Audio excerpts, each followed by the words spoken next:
I'm poor in spirit, and yet you call me blessed and declare me as clean. Yet I often feel wretched. But God, did you stress the perfection of your promise to Abraham when you swore according to yourself? Why, who else higher could you have sworn by? So now I, a faith offspring of Abraham, have a sure and steadfast anchor of the soul. And I feel its pull as I'm rocked to and fro by the waves of temptation and strife, always locked into place by the same grace that raised me into spiritual life.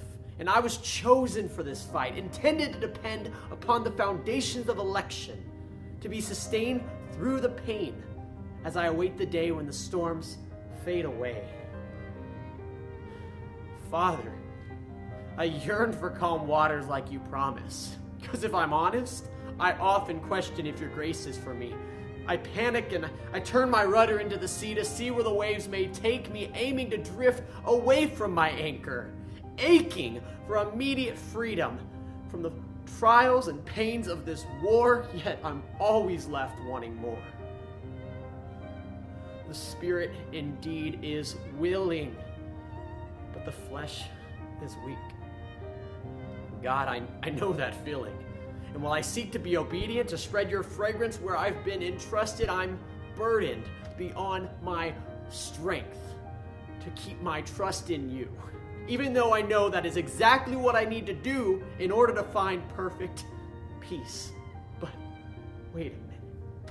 Keep my trust in you. Now that assumes that I have anything to do with it in the first place, as if the direction my life takes towards you is not due solely according to your grace. Let's face it.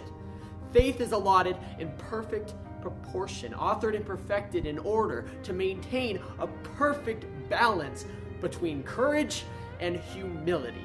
It seems to me that if I was given any more faith, even in the slightest, my pride would be at its sky highest, and yet I yearn for enough faith to never stray, never doubt, and never disobey.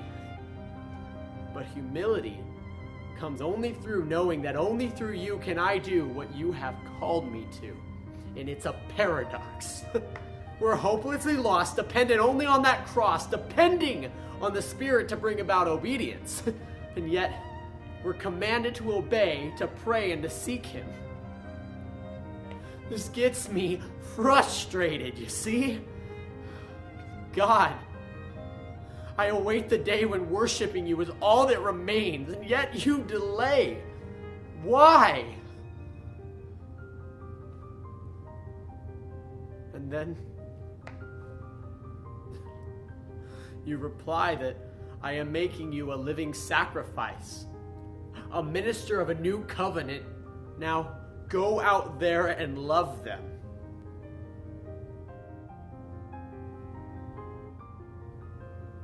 As clear as day, boats lost in the storm, waiting to be anchored to the only source that will remain when the wind blows this all away. He has given authority to share his story. To God alone be the glory.